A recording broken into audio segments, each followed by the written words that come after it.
èèmọ̀ lukutu pẹ́bẹ́ǹpẹ̀bẹ́ ẹ̀yìn èèyàn àwọn Boko Haram wọ́n fún ìjọba orílẹ̀-èdè Nàìjíríà ní 72 hours ultimatum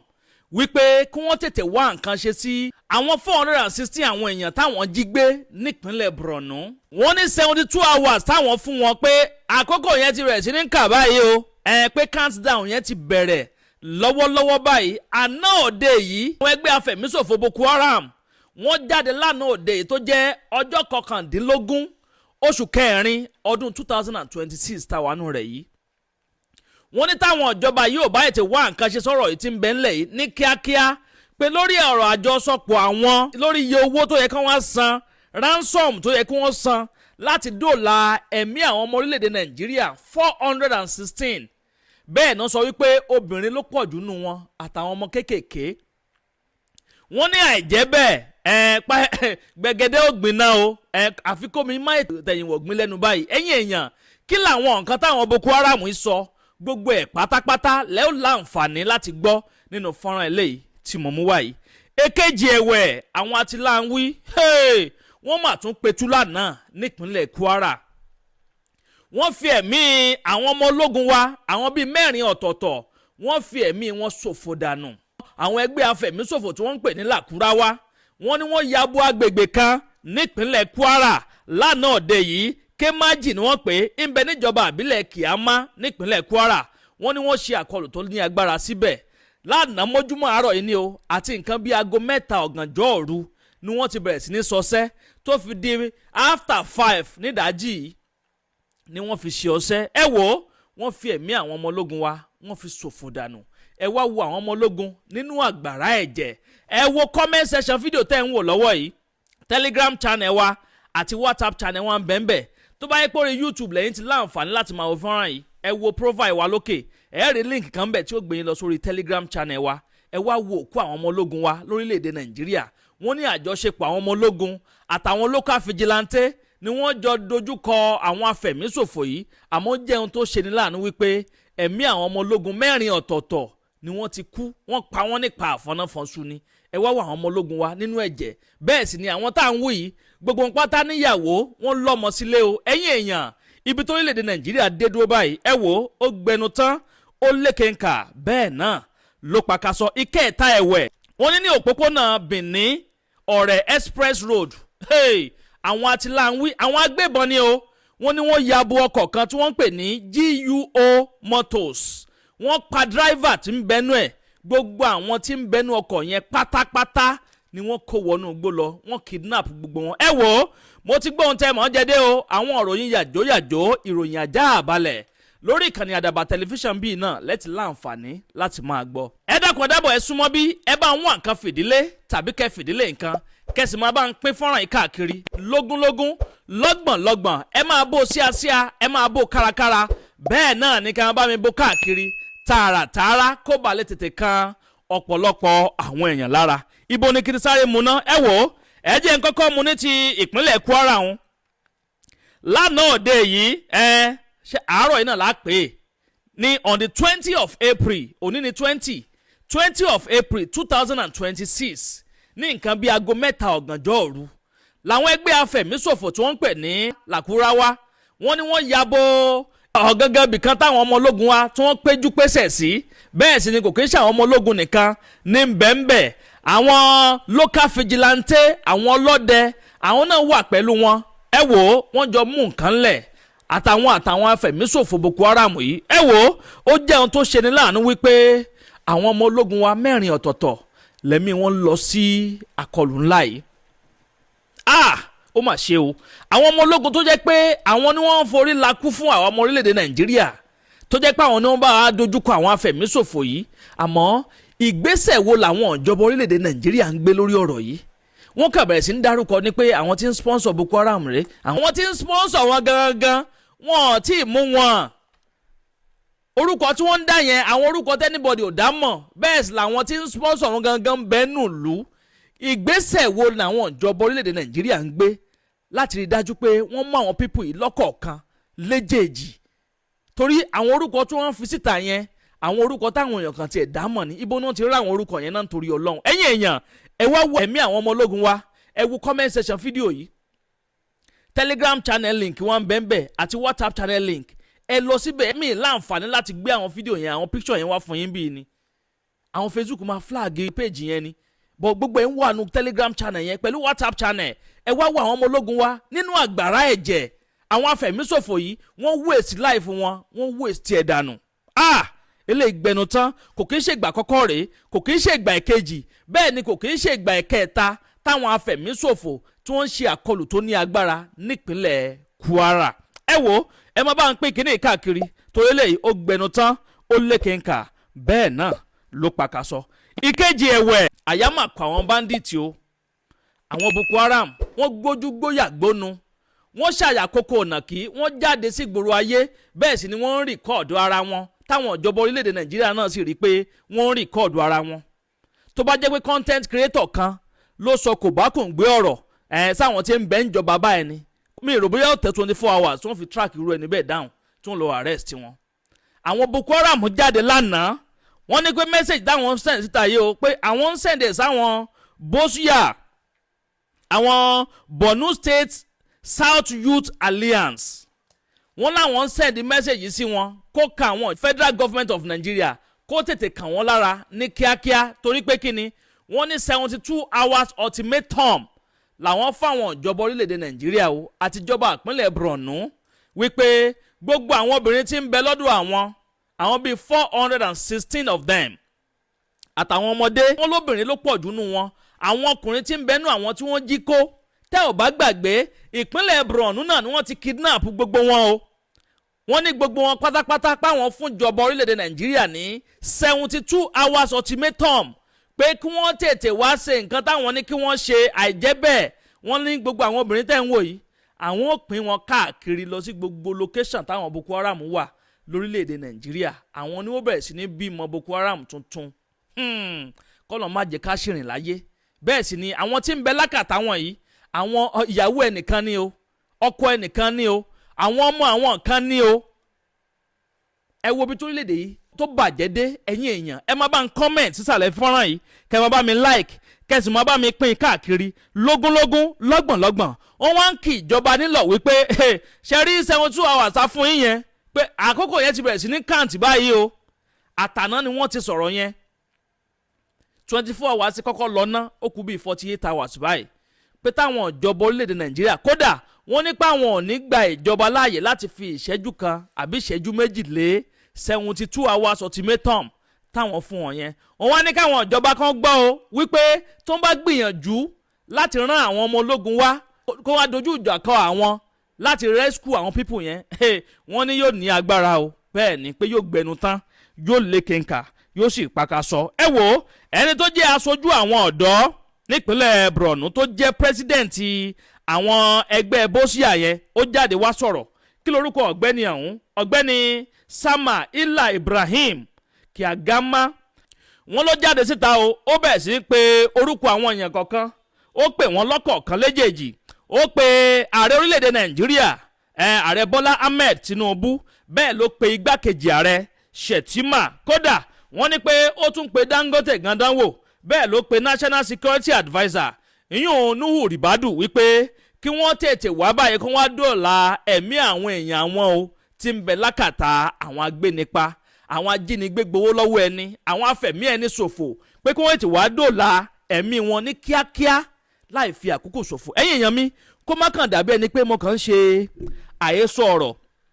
onírúurú àwọn ìwé ìròyìn lọ́lọ́kan ọ̀jọ̀kan ni wọ́n ti gbé ẹ kàn jẹ́ n sáré ka díẹ̀ fún yín nínú àwọn update tí ń bẹ lọ́wọ́ tèmi ń bì kẹwàá gbọ́ wìnrìnwìnrìn torí pé kíni eléyìí ó gbẹnu tán ó lékenkà bẹ́ẹ̀ náà ló pakasọ. òun rèé o wọ́n ní Boko Haram issue 72 hours ultimatum threatens to execute 416 captives in Borno mostly women and children wípé àwọn obìnrin àtàwọn ọmọ kéékèèké ló pọ̀ jù nínú àwọn àtìláwí. In a disturbing video obtained a spokesperson for the terrorist group máa play video yẹn fún yín o Haúsá ni wọ́n fi ń sọ̀rọ̀ àmọ́ fọ́nrán yẹn lẹ́ ń wò yẹn máa padà play ẹ̀ fún yín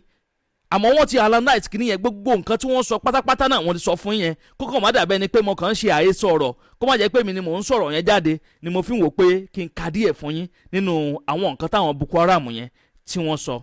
Failure by the authority to comply would result in mass killing of those held in the captivity in Borno State.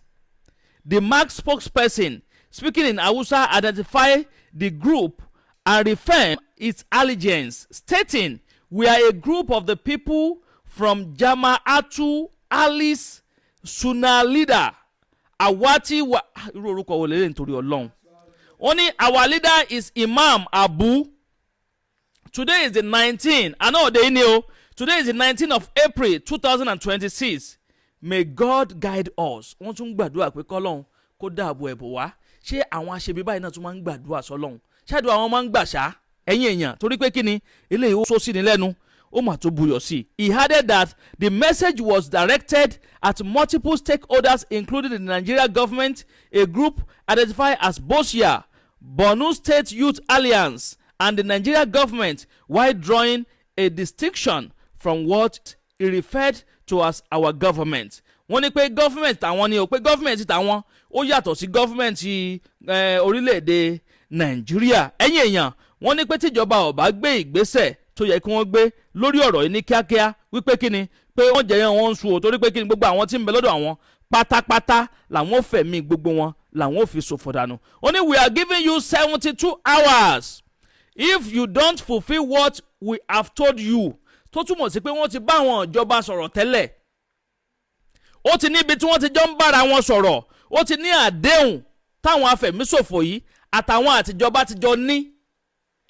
Ṣé ń gbọ́ báyẹn? Wọ́n ní if you do not fulfil what we have told you, you have already make your demands known. Wípé tó ń bá ti kọ̀ láti fulfil agreement ń bẹ láàrin àwọn tó túmọ̀ sí pé ó ti yé àwọn. And we have to make our own demand clear to you based on sacrifice and fear of God. Wọ́n nítorí pé àwọn níbẹ̀rù Ọlọ́run ni. Do not add or change anything beyond what we have told you. These are clear and direct instructions, he said. In a particular warning, the spokesperson threatened immediate execution of the ultimatum expiration. If these demands are not met within the 72 hours, we will begin to execute the women and small children, every one of them, and those you see in the video, you will not see them alive again. Wọ́n ní gbogbo àwọn obìnrin tí ń bẹ lọ́dọ̀ àwọn pátá àwọn máa yin gbogbo wọn ń bọn lọ́kọ̀ọ̀kan léjèèjì àtàwọn ọmọ kéékèèké tí ń bẹnu wọn. Wọ́n ti fi fọ́nrán yẹn síta láìmọye ìgbà. Wọ́n sì ní pé the last time táwọn máa jáde láti wá bájọba orílẹ̀-èdè Nàìjíríà sọ̀rọ̀ lórí ọ̀rọ̀ yìí òun lélẹ́yìí. Pé tí wọn ò bá ti mú ìlérí wọn ṣẹ lórí àdéhùn táwọn ti jọ ní pé gbogbo àwọn tí ń bẹ lọ́dọ̀ àwọn yìí wọ́n fẹ̀mí wọn ṣòfò. Àwọn obìnrin tó bá jẹ́ pé wọ́n sì dúró ore nínú wọn wọ́n láwọn pín wọn káàkiri gbogbo ibi táwọn Boko Haram ẹgbẹ́ àwọn wà káàkiri tí wọ́n bẹ̀rẹ̀ sí ní bímọ fún wọn wọ́n bẹ̀rẹ̀ sí ní bímọ Boko Haram míì. Ẹ wo eléyìí ó gbẹnu tán ó lékè ńkà bẹ́ẹ̀ náà ló paka sọ. Assalamu alaikum wa rahmatullah. Mu ne da jama'atu ahli sunnah wal da'wah wal jihad da ke karkashin jagoranci Imam Abu Umaymatul Muhajir hafizahullah. Yau 19 ga watan Hudu shekara ta 2026 Lahadi kenan. Muna mika sabon sako zuwa ga yan Bosnia Borno South Youth Alliance da gwamnatin Najeriya ba gwamnatin ba. Sakon na farko shine wannan shine na karshe kenan. Mun ba ku a wani 72 idan ba ku cikanta abin da muka faɗi da ku ba kun gaya mana bukatunku mun gaya muku bukatun muna hada ku da jin tsoron Allah kada ku kara ko da me akan yadda muka gaya muku to musu zahiri idan ba su cika ba a wani 72 za mu rarrabar da mata da yara kanana dukkansu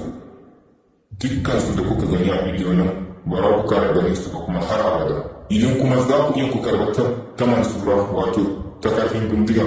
bismillah mu da Allah muka dogara tun ba masu yi abu kwan gaba kwan baya ana yi abu yau gobe ma shine za a yi saboda addini zahiri yake so ba boye ba ne mu kuma wallahi ba ma koyi mu a zahirance muke yin komai mun ba ku awanni 72 in ba ku yi abu da yawa to mata da yara kananan nan za mu rarrabar da su kuma ba ku kara ganin su ba ko da ido insha Allah wannan sako dai ya iso zuwa ga Bosnia da kuma gwamnatin Najeriya ba ta mu ba ku zama da sani ba wasa cikin al'amarin ba mu su kwangwaba idan ba ku da wani mataki akan yarjejeniyar da muka yi da kuka cika alkawari ba za mu rabar da mata yanzu kuma kun daina ganin su kenan har abadan wannan shine sakon. ìkẹta ẹ̀wẹ̀ tẹ́ ò bá gbàgbé mo sọ lẹ́ẹ̀kan wípé ní òpópónà Benin ọ̀rẹ́ express road àwọn kan ṣìrìn ọlọ́run ní jẹ́ ká ṣìrìn ẹ bá ń ṣàmì àdúrà ẹ ní ṣìrìn tọmọtọmọ tẹbí tará níbi tẹ pẹkadé tẹ ta gbòǹgbòdé lágbára ọlọ́run ọba Èdùmàrè ẹ ní ṣe kòńgẹ́ àwọn agbébọn yìí ẹ ní ṣe kòńgẹ́ àwọn agbésùmọ̀mí. ẹ̀wùta ẹ̀wẹ̀ tẹ́ ò bá gbàgbé ẹ̀yin èèyàn mo sọ lẹ́ẹ̀kan wípé àwọn atiláwí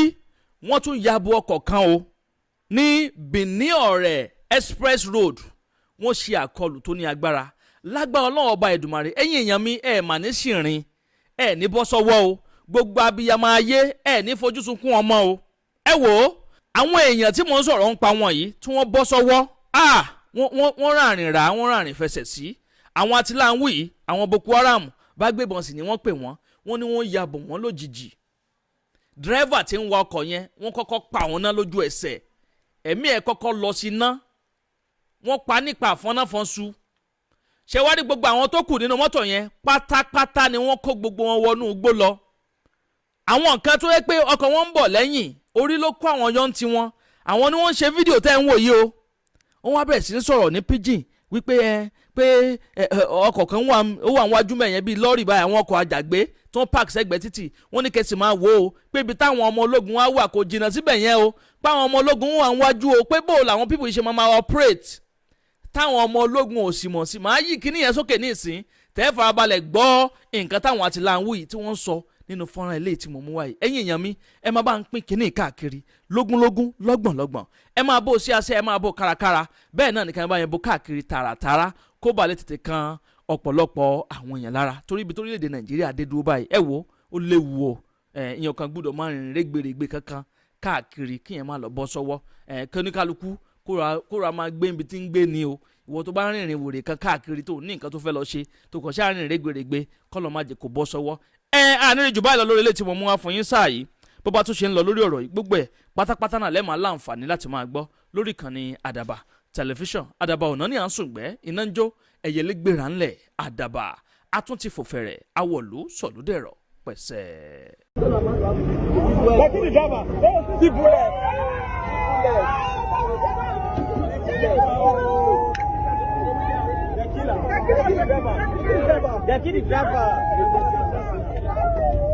This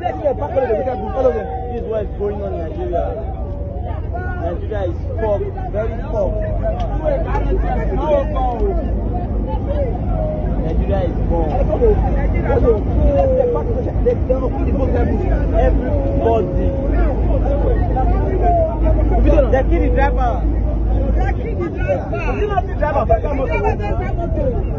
Agbe ní gbére pàdé olókun àdùkò ní gbére pàdé ọlọ́ṣà òdìdẹrẹ́ ní gbére pàdé wọn lóde ìwò fún ìwọ ọmọkùnrin tí nǹkan rẹ̀ ò ṣe déédéé ìwọ ọmọkùnrin tí ṣàyàwó rẹ̀ ó ṣẹ̀ṣẹ̀ mọ gbọ́ jìgìjìgì lára lójú lọ mú kára rẹ̀ ó tó le ìwọ ọmọkùnrin tó ń retí ọmọ bíbí ìwọ ọmọkùnrin